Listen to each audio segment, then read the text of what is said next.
bahwa sekalipun Islam ini dijamin oleh Allah, tidak bisa dikalahkan oleh orang-orang kafir. Surat Al-Maidah ayat 3. Al-yawma ya'isal ladzina kafaru min dinikum fala takhshawhum wakhshawun.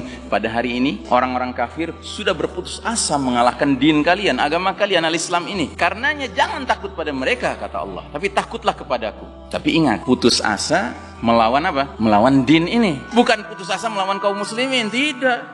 Orang kafir tidak pernah putus asa melawan kaum muslimin. Karena apa? Mereka tahu kaum muslimin itu beda dengan Islam. Kalau Islam itu mantap, nggak bisa diganggu gugat.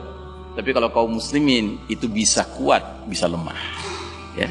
Bisa berada di rel yang benar, bisa berada di rel yang salah. Ya.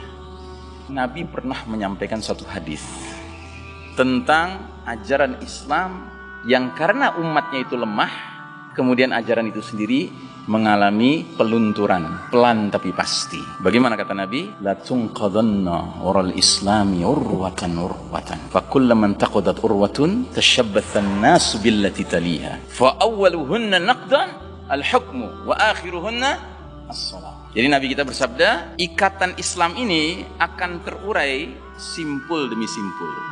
Tahu simpul ya? Tahu simpul?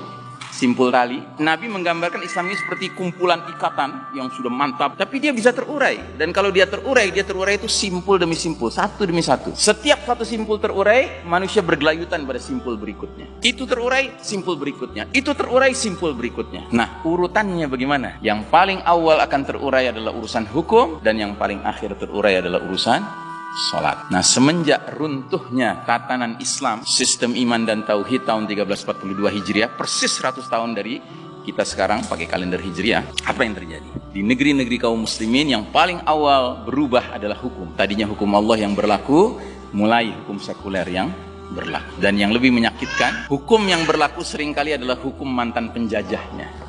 Makin lama makin asing kita dengan politik yang dimainkan oleh orang-orang yang secara status mengaku muslim. Karena apa? Karena simpul politik Islam terurai, ekonomi Islam terurai.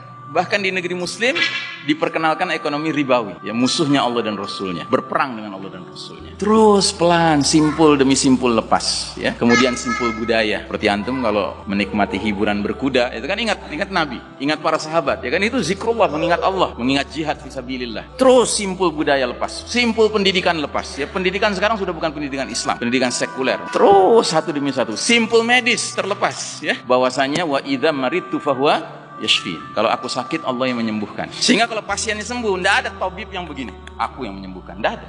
Dia kembalikan kepada Allah. Dan tidak ada pasien dulu yang menganggap tabib itu segala-galanya. Tidak. Dia tahu tabib cuma berupaya saja.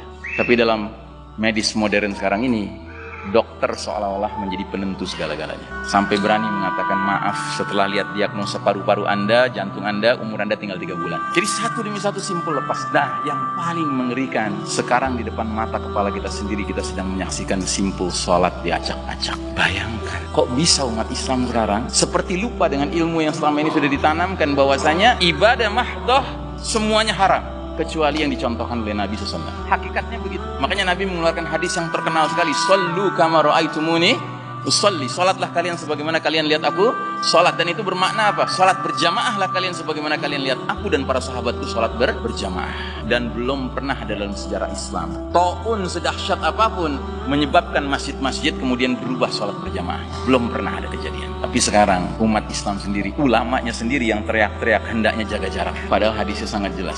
Tutuplah celah-celah di antara kalian. Celah-celah itu menjadi tempat bercokolnya siapa? Syaitan. Furujatin lisyaitan, ya. Menjadi tempat syaitan. Jadi sekarang masjid-masjid itu menyediakan tempat dikasih tanda syaitan di mana posisinya. Ya toh? Dan Nabi pernah sholat, sahabat berjarak sedikit saja. Setelah itu Nabi bilang, aku tadi lihat ada anak domba, syaitan anak domba di celah kalian. Sekarang celahnya besar, bukan anak domba lagi, sekeluarga domba hadir di situ. Suami, istri, anak, mertua, mantu, cucu, semuanya hadir. Ini musibah besar.